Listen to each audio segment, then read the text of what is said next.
उपासक को चाहिए मर भले चाहे जाए, लेकिन कभी किसी के आगे हाथ ना फैलावे। जिसको भगवत प्राप्ति करनी, भिक्षान्न के सिवा। भिक्षा के लिए लिखा, भूख लगेगो मांग खाऊंगो गिनो न सांझ सवेरो, ब्रजवासिन के भूख टूक और घर घर छाछ महेरो, ऐसो कब करी हो मन मेरो। इसके लिए तो आदेश है कि आप 5 घरों से जाकर अपने उदर का पोषण करने के लिए अन्न, अगर वो पैसा देता है तो उस समय नहीं लेना चाहिए। जैसे हम भिक्षा मांगने गए और किसी ने 50 रुपए निकाले, बाबा रोटी तो ना है, 50 रुपए कुछ खा ले। नहीं, हम रुपया लेने नहीं आए, रोटी हो तो दो, नहीं राधे श्याम चल दिए। भक्त वही परिपक्व अवस्था को प्राप्त होता है जो कभी ऐसे नहीं करता, अर्थ नहीं मांगता। भक्त की शोभा उसकी भक्ति है, ना कि धन वैभव कीर्ति। ये उसकी शोभा नहीं। ये तो जो जानते ही नहीं कि भक्ति किसे कहते, परमार्थ किसे कहते ना, आप आश्चर्य मानोगे। उनके पास खुद पता नहीं कि मेरे पास कितना पैसा है, इतना पैसा है, ऐश्वर्य है। ये भक्ति का परिचय होता है क्या? भक्त की शोभा भगवत प्रियता से है। ये लौकिक कीर्ति, लौकिक निर्माण, लौकिक संपत्ति से भक्ति की महिमा नहीं। अरे भाई 4 आश्रम है, 40 आश्रम है, 100 आश्रम, इससे नहीं हुए, स्थिति से है। भक्ति की शोभा भक्ति से है, भगवत प्रियता से है। जब ऐसी भक्ति आती है तो भगवान उस भक्त के हाथ का खिलौना बन जाते हैं। भगवान उस भक्त के हाथ का खिलौना बन जाते हैं। रहे सर्वत्र एक समान, पर निज भक्तों के लिए छोटा है भगवान। भगवान अपने भक्तों के लिए सबसे छोटे बन जाते हैं और जैसा वो चाहता है भगवान वैसे खेलते हैं।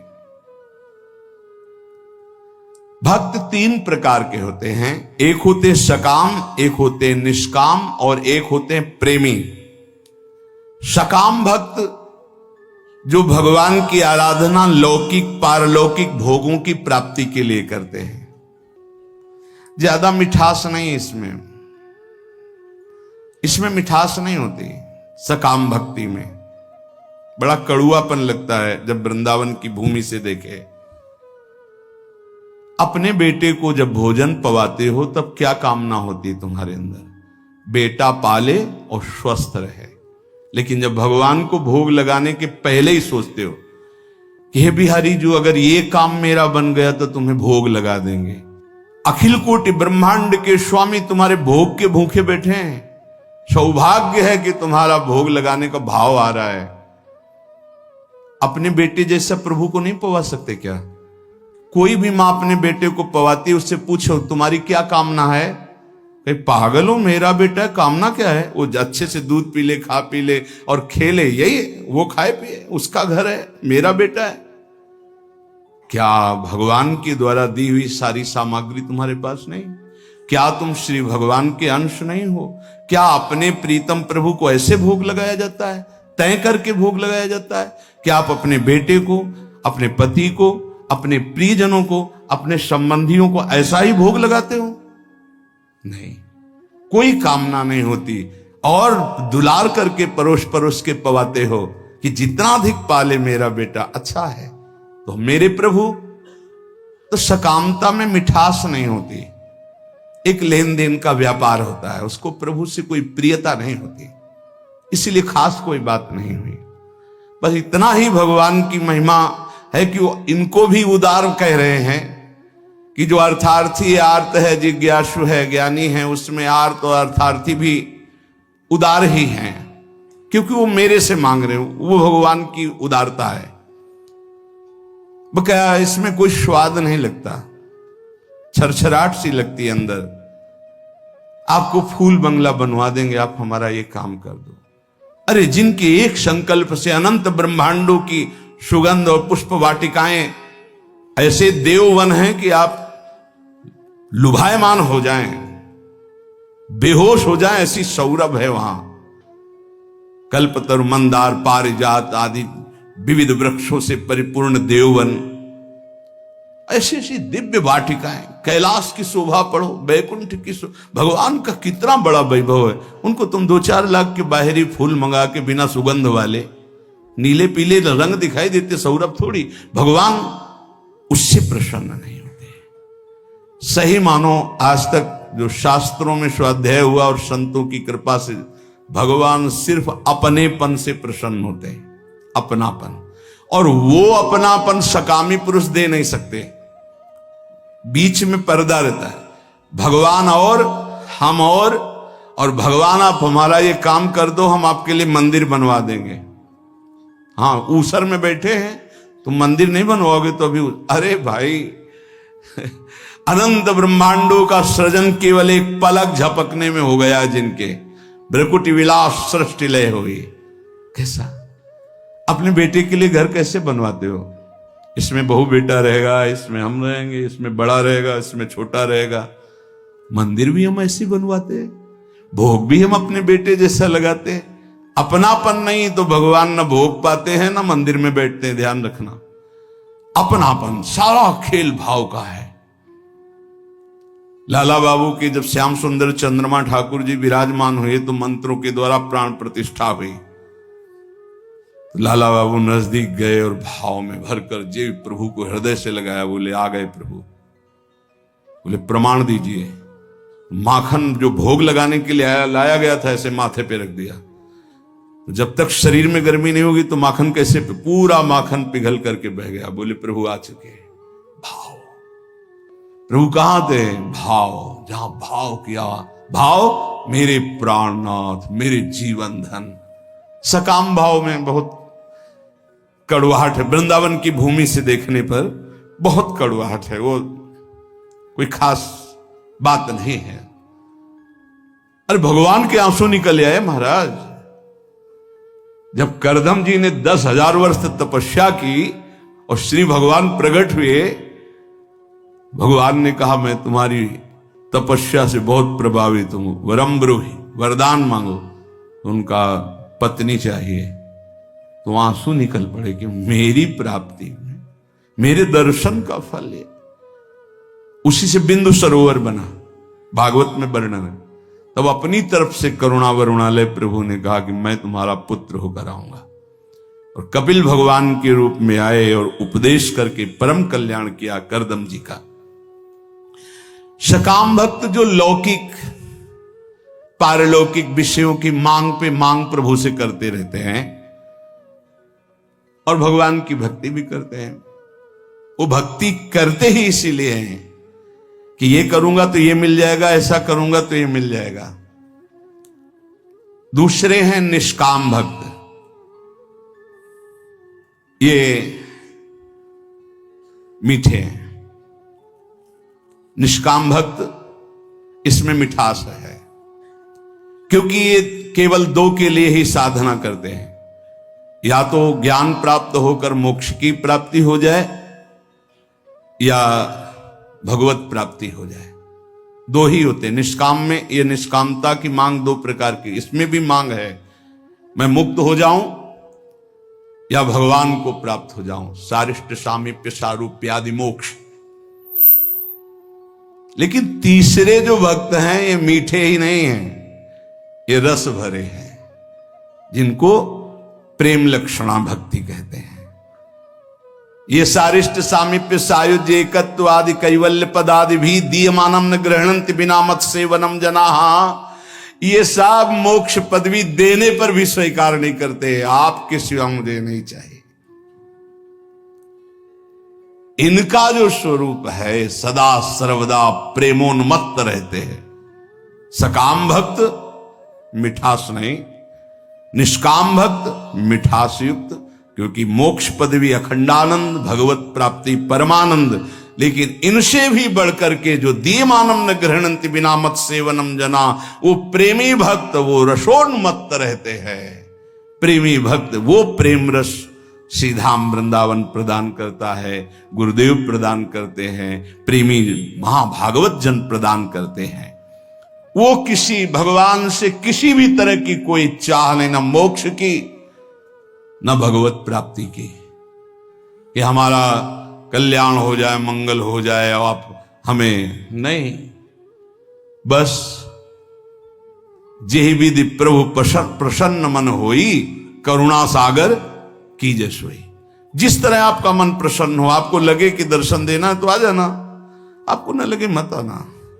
बस हम रो रो करके आपके नाम को पुकारते रहेंगे, आंसुओं से भिंगो भिंगो कर नाम जपते, राधा राधा राधा। हमें कुछ नहीं चाहिए, आपको आना हो आ जाना, आपको ना आना हम रोते रहेंगे, पुकारते रहेंगे, ये हमारा विषय है। पर वो आप स्वतंत्र हो। जे विधि प्रभु प्रसन्न मन होई, करुणा सागर की जैसे। ये बहुत ऐसे भक्त भगवान को अधीन कर लेते, क्योंकि भगवान का एक नाम है प्रेमाधीन, प्रेम के अधीन हो जाने वाले।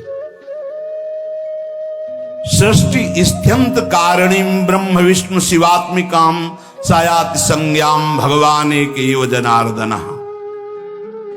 हमारे प्रभु ही जब सृष्टि रचना का समय आता है तो ब्रह्मा रूप धारण कर लेते हैं, पालन करने के लिए विष्णु रूप धारण कर लेते हैं, और विनाश लय करने के लिए रुद्र रूप शिव रूप धारण कर लेते हैं। इसलिए हमारे प्रभु महान जगन नियंता हैं। ऐसा भाव उपासक के जब हृदय में आ जाता है तो किसी अन्य का आश्रय नहीं लेता, अन्य का आश्रय नहीं लेता। सही बात मानो, माया का बड़ा प्रभाव है। आप सोचो इस जगत में कितने धनी होंगे,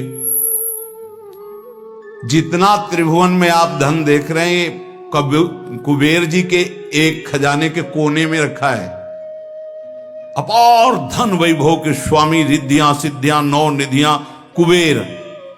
और जितना कुबेर के खजाने में लक्ष्मी जी के चरण के एक चिन्ह में है, ऐसी महालक्ष्मी स्वयं भगवान के चरण चापती रहती हैं।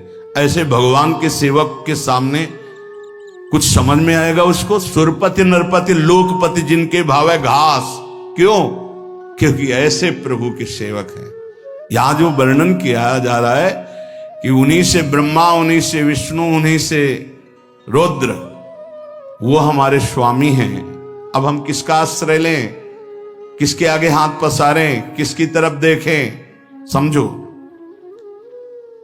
जो संसार में जो कुछ भी है, इसकी प्राप्ति के लिए जो भगवान का भजन करते हैं, वो बहुत अनजान में है। जैसे हीरे के बदले कांच लेना चाहते हैं, ऐसे भुलावे में है। मणिगण पुंज ब्रजपति छाणत हित हरिवंश कर गई कंचु। नाम जप कर रहे हैं और चाहते हैं संसार की वस्तुएं, तो मानो महान कीमती मणि के बदले में कांच खरीद रहे हैं। जो अपनी कीर्ति, अपनी प्रतिष्ठा, भगवदी आनंद को छोड़कर लौकिक आनंद की चाह के लिए भजन करते हैं, वो भी बड़े भुलावे में हैं। सच्चा उपासक सर्वत्र भगवान को देखते हुए, सब में भगवान को देखते हुए, कोई चाह न रखते हुए, निरंतर भगवान की प्रसन्नता के लिए भजन करते हैं। इससे मेरी प्रिया जो प्रसन्न हो जाए। जो हमारा भजन का मतलब क्या है? पुकारना, राधे श्याम, राधा वल्लभ, राधा राधा राधा। हम पुकार रहे हैं, अपने स्वामी का स्मरण कर रहे हैं। कहीं भी महत्व ना हो जाए, कहीं ना महत्व हो। बहुत विचित्र माया है। ये हम बार बार प्रार्थना कर रहे हैं। इस बात को आप कृपा करके समझने की चेष्टा करें। प्रभु के समान सिर्फ प्रभु हैं, दूसरा कोई नहीं। इतना बात समझो, प्रभु के स्थान पर कोई ना आ जाए। ये बड़ी माया प्रवीण है कि प्रभु के स्थान में कोई वस्तु, व्यक्ति स्थान भेज सकती हो, कोई भी। बस आपकी चतुरता इसी में कि प्रभु के स्थान में केवल प्रभु रहने चाहिए। ये आप देख लीजिए। इसकी पहचान है कि जब वो प्रभु से बढ़कर कोई वस्तु बना के माया भेजेगी तो प्रभु को भूल जाओगे आप। आपकी दृष्टि में जहां प्रभु से बढ़कर हुई, तहां प्रभु को भूल जाओगे। प्रभु को भूल गए तो अभी आपकी भक्ति बहुत ही कमजोर है। अब आप ये देख लीजिए, जब आप टीवी देखते हैं तो आपका निरंतर मंत्र चलता है। जब आप किसी से बात करते हैं तो वृत्ति भगवान में होती ही नहीं। जब आप भोजन करते हैं तब वृत्ति भगवान में होती है। जब आप चल रहे होते हैं तो वृत्ति कहां होती है? ये सब बातें, अगर आप किसी व्यक्ति से बात कर रहे हैं, प्रभु को भूल गए अंदर से, तो व्यक्ति बड़ा हो गया, प्रभु का स्मरण छूट गया, प्रभु छोटे हो गए। आप कोई रुपया पैसा भोग सामग्री कोई दृश्य मनोरंजन, प्रभु का नाम छूट गया, वो ज्यादा हो गया। किस कोटि के भक्त हो? माया के एक प्रापंचिक विषय में इतनी सामर्थ्य आ गई को भगवान को भुलवा दिया, तो तुम्हारी निष्ठा कहां रही, तुम्हारा चिंतन कहां रहा? जरा इस कसौटी पे कसो अपने को, इस कसौटी पे देखो। ये देखी हुई बात यहां की कहते हैं। इस कसौटी पे कस के देखो, टीवी चल रही हो, आप देख रहे हो, आपका बिल्कुल कोई भी दृश्य चित्त अपहरण न करने पावे, हर सेकंड आपका मंत्र चल रहा है विजयी। बाजार में घूम रहे हो, सब कुछ देख रहे हो, लेकिन मंत्राकार वृत्ति विजयी। कोई व्यक्ति सामने है, उससे बात कर रहे हो, लेकिन भाव में एकदम भरे हुए, एकदम भगवान का विस्मरण, एक सेकंड का विजयी। अच्छे अच्छे पदार्थ सामने रखे हैं, खा रहे हो, लेकिन चिंतन प्रभु में विजयी। विषयान गृहणंत मुंचंतुआ, भगवत पार्षद हो, कोई साधारण नहीं हो तुम, भगवत अंश हो, भगवत पार्षद हो। अपने स्वरूप को पहचानो, जागो। ये माया तुम्हें परास्त नहीं कर सकती, तुम स्वयं परास्त होना सीख गए हो, इसलिए परास्त हो रहे हो। तुम्हें कोई परास्त नहीं कर सकता। भगवत शक्ति संपन्न हो, भगवत अंश हो। हमारी बात को समझना, यहां कितना छोटा स्वरूप भगवान का बना लिया गया कि खान पान की थोड़ी सामग्री भगवान को भुलवा सकती है। एक साधारण प्रियता वाला व्यक्ति भगवान को भुलवा सकता है। वो अपना स्थान इतना जोर कर लेगा, प्रभु भूल जाएंगे। कौन, कैसे भक्त हो? अरे जिनके एक इच्छा मात्र से ब्रह्मा विष्णु महेश सृजन पालन संहार करते हैं, वो हमारे प्रभु हैं, स्वामी हैं। उनका विस्मरण हो गया, ऐसी कोई वस्तु आ गई। इसलिए नारायण स्वामी कहते, ब्रह्मादि के भोग सब विष समो लागत ताही, नारायण ब्रज चंद की लगन लगी है जाही। उसे ये बहुत अच्छा है कि जब आप लोग प्रसाद पाते हैं, एक दिन साथ में आपके जब बैठे, तो जो राधा राधा राधा और एक ऐसा भागवतिक, इसमें तो आपको बड़ा सहयोग मिलता है भगवती स्मरण में। ऐसा ही अंदर से चलना चाहिए। जब आप हर समय अलग हो, मान लो भोजन पाते समय श्रवण इंद्री में तो नाम पड़ रहा है, लेकिन अंदर से भी चलना चाहिए हर समय। ये जीवन का लाभ क्या है? अखंड स्मृति। उसको हानि में क्यों बदल रहे हो? हानि हरिवंश के नाम अंतर पड़े, लाभ हरिवंश उच्चरत बानी। पकड़ो, भक्ति का मतलब क्या है, भगवत मार्ग का मतलब क्या है, परमार्थ का मतलब क्या है? अखंड स्मृति। और इस स्मृति को हर वस्तु व्यक्ति स्थान छीनना चाहता है, चाहे वो राग से चाहे द्वेष से। आप अंदर से देख लो। इसीलिए पूज्य पादुड़िया बाबा जी कहते हैं, पूरा संसार एक तरफ और तुम एक तरफ, तुम्हें युद्ध करना है। किस बात का युद्ध? मारकाट नहीं, तुम्हारी स्मृति का अपहरण कोई न कर पावे। राधा राधा राधा राधा, तुम्हारी याद जो भगवत याद है, अगर वो भूल रही है, अब घाटा हो गया। कह हनुमंत विपत्ति प्रभु सोई, जब तो सुमिरन भजन न हो। ये बात यहां पकड़ा है, यहां देखा है। जहां जहां हमें लगा कि इस चीज से छूट जाएगा, उससे परिपक्व किया है। कोई भी विषय ऐसा नहीं जो हमें भगवान का विस्मरण करा दे। हम हर जगह अपने आप को परिपक्व करना सीखें, अपने को बचाना नहीं, अपने को हटाना नहीं, अपने को उसी में खड़ा करके परिपक्व करना सीखें। बीच बाजार में बैठे समाधिस्थ रहे, तब तो भजन का लाभ समझ में आएगा। बाण बनाने वाले के पास से पूरी सवारी निकल गई, उसको एक शब्द नहीं सुनाई दिया, और तुम मंत्र और भजन में चित्त लगा रहे हो, तुम्हें चार आदमियों की बात सुनाई दे रही। अरे राजा की सवारी तो नगाड़ा बज रहा है और शोरगुल हो रहा है, जय जयकार हो रहा है, उसको एक शब्द नहीं सुनाई दिया, केवल बाण का नोक बना रहा था, जिसे दत्तात्रेय जी ने 24 गुरुओं में एक गुरु बनाया, और तुम नाम जप कर रहे हो, तुम्हें कोई शोरगुल नाम छुटवा दे, कैसे साधक हो? विचार करके देखो। तो उपासक को अपने उपास्य देव की उपासना जो गुरु प्रदत्त है उसी से संबंधित बातें सुननी चाहिए, अन्यथा कान बंद रखना चाहिए, नहीं तो फिर वो दोष जो वो आ जाता है। अमुक पाठ कर लें, अमुक स्तोत्र कर लें, अमुक रक्षा कवच कर लें, इन पर विश्वास है, 4 कण रज के लेके पूरे शरीर में लगा लिया वृंदावन की, इससे बड़ा कोई रक्षा कवच नहीं है। अरे इसी रज को ऐसे ऐसे करके भगवान की रक्षा कवच में भगवान का नाम उच्चारण किया जा रहा है। भागवत में पढ़ के देख लो, ये वो रज है जो भगवान स्वयं अपने मस्तक पर धारण करते हैं। नहीं समझ में आया? अनुब्रजाम में हम नित्यम पुए त्यंग रेणु भी, और कुछ न समझ में आवे तो कह रहे भक्त चरण रज लेने के लिए पीछे पीछे डोलता हूं। तो ये तो महाभागवतों की प्रेममयी आंसुओं से भींगी हुई भूमि है, और स्वयं प्रिया चरण रज जान के लुठत रसिक सिरमौर। इसलिए अपने भजन रस सिद्धांत को समझे, और जब गुरु प्रदत्त ही होना चाहिए।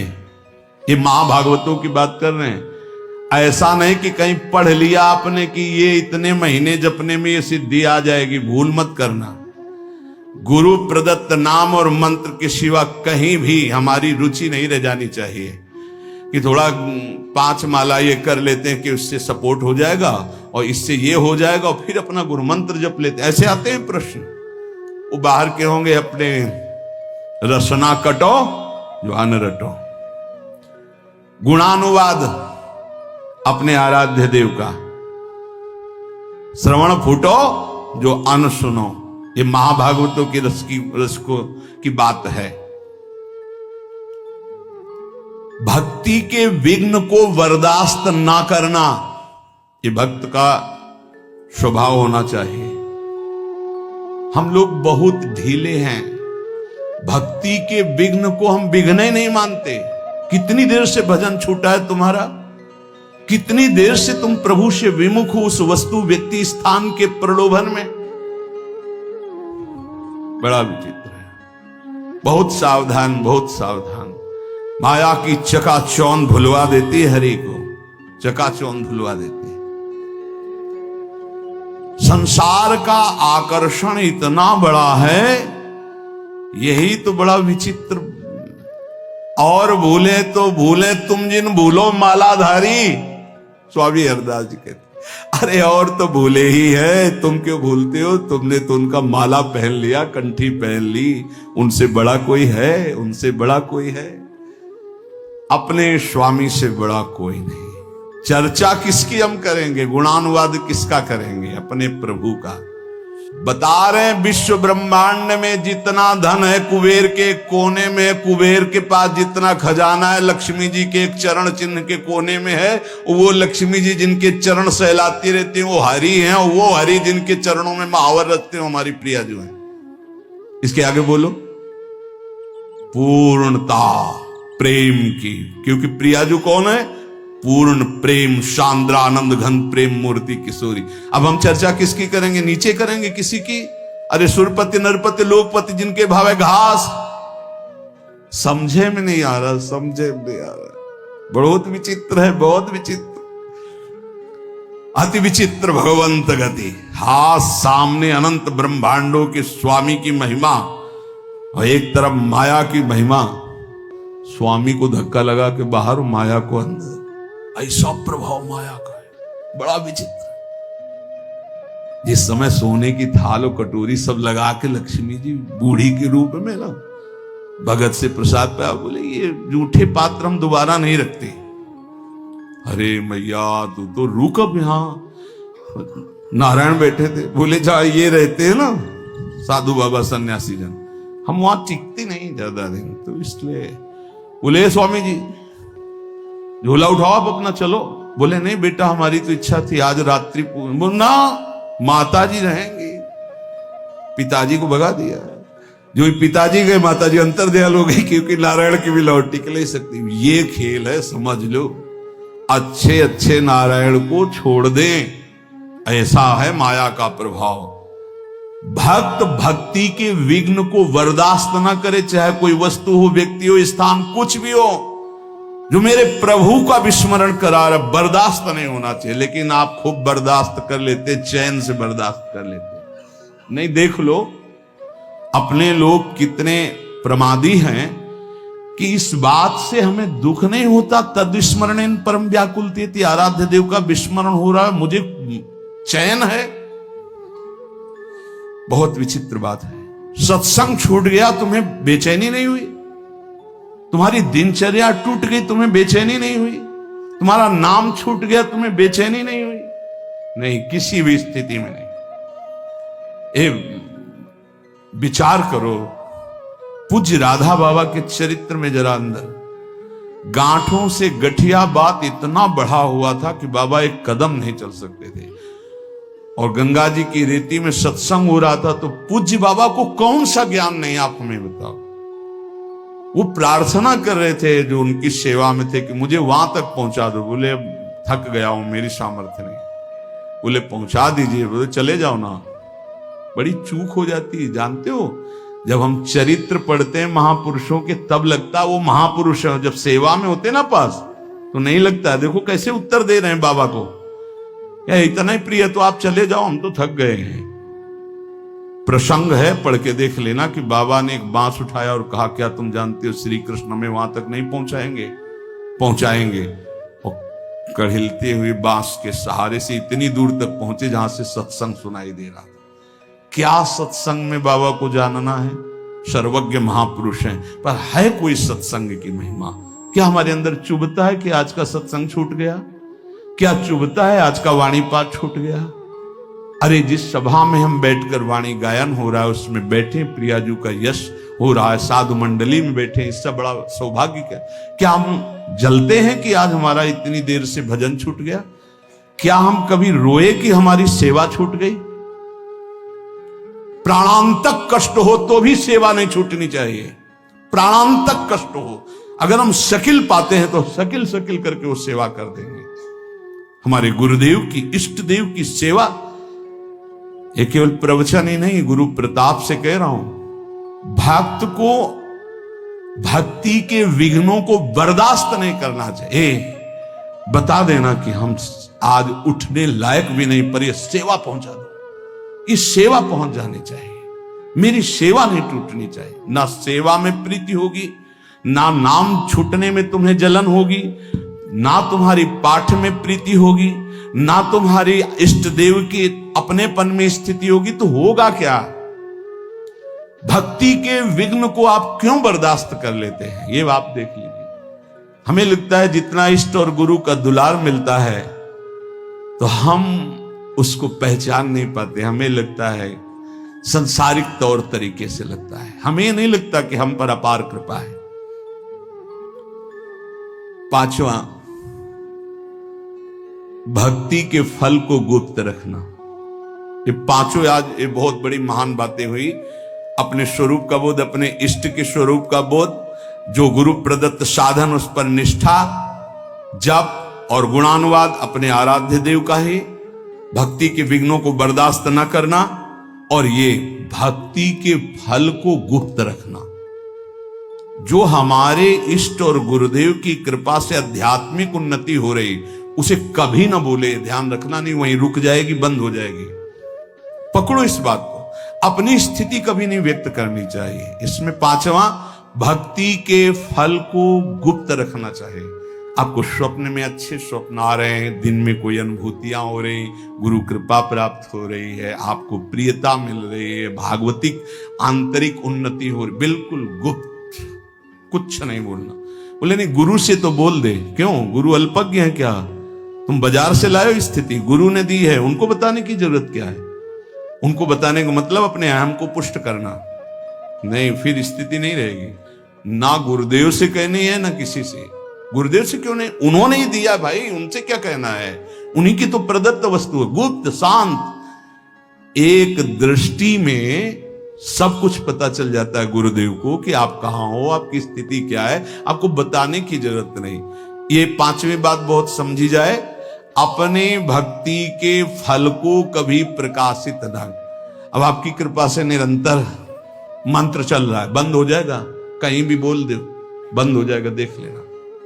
बहुत इससे हमें लगता है आपका अब निरंतर भजन होता है, कहां आपकी कृपा से जो कुछ हो जाता है। अब आप देख लो जैसा निरंतर, तो कहां देख लो, तो झूठ भी नहीं होगा, क्योंकि कभी तो हम गाढ़ निद्रा में सोते होंगे, तो मुझे तो पता नहीं उस समय चलता है कि नहीं चलता, अब आप जानो। कभी भी अपने भक्ति के आंतरिक वैभव को प्रकाशित ना करे। पहला है अपने स्वरूप का निरंतर चिंतन रखो कि हम प्रियाजू की प्रिय सखी हैं। दूसरा अपने आराध्य देव के स्वरूप का कि महामहिम इन्हीं के सब कुछ अधीन है, हमें किसी और के सपोर्ट की जरूरत नहीं है, और की आराधना की जरूरत नहीं। तीसरा जो गुरु प्रदत्त साधन है उसी में हमारी रुचि होनी चाहिए, उसी नाम में, उसी मंत्र में, और उन्हीं के गुणानुवाद में। और चौथा भक्ति के विघ्नों को बिल्कुल बर्दाश्त न करे, जो हमारे प्रभु का विस्मरण करा दे उससे बचने की कोशिश करे। पांचवा भक्ति के फल को गुप्त रखे, भक्ति के अनुभव को गुप्त रखे। शेष चर्चा आगे। श्री राधा वल्लभ।